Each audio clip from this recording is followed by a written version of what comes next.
মানে ইন্ডাস্ট্রি কোম্পানিরা ডেফিনেটলি খুবই রিলিফ ফিল করবেন যে সবারই দরকার, সবাই চাইতেন যে কর্পোরেট ট্যাক্সের রেটটা কমানো হোক।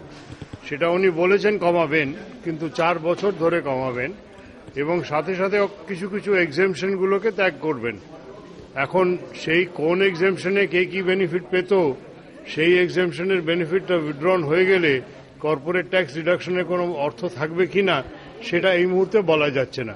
তবে অ্যাজ অ্যান অ্যানাউন্সমেন্ট এবং উনি যে একটা প্রবলেম আছে সেটাকে অ্যাকনলেজ করে উনি যে একটা স্টেটমেন্ট বাজেটে করেছেন যে কর্পোরেট ট্যাক্স রিডিউসড হবে, I think that's a positive step. Service tax বাড়ানোটা কতটা সাধারণ মানুষের উপর পড়বে?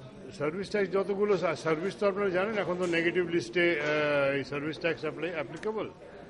এখন মানে কয়েকটা আইটেমে সার্ভিস ট্যাক্স লাগবে না, বাকি সব সার্ভিসেসে লাগবে। এটা আনফর্চুনেটলি আমার ফিনান্স মিনিস্টার থাকাকালীনই হয়েছিল এই নেগেটিভ লিস্টটা। কিন্তু এখানে কিন্তু অন্য অনেকগুলো ইস্যু আছে যেগুলোকে কিন্তু সত্যি মিস্টার চ্যাটার্জি এটা বললেন, সত্যি কিন্তু সেগুলোকে সিম্পলিফাই করার কথা কিন্তু কিছু আজকে আসেনি। শুধু ট্যাক্সের রেটটা বাড়বে বলেছেন। তবে দেখুন, বাজেট স্পিচে আর বাজেট ডকুমেন্টে কিন্তু অনেক ফারাক থাকে। কেন বাজেট স্পিচে সব কিছু তো কভার করা যায় না, it is not possible, physically possible. তো বাজেট ডকুমেন্টগুলো পড়ে বোঝা যাবে যে সার্ভিস ট্যাক্সে কোনো র্যাশনালাইজেশনের কোনো এফার্ট নেওয়া হচ্ছে কিনা। উনি কিন্তু অ্যানাউন্স করেননি, উনি শুধু রেটটা বাড়ার কথা বলেছেন। তাতে ন্যাচুরালি যে সার্ভিসেস আছে, যে সার্ভিসের জন্য আমরা ট্যাক্সড হই সেটা হবে এবং থ্রেশহোল্ড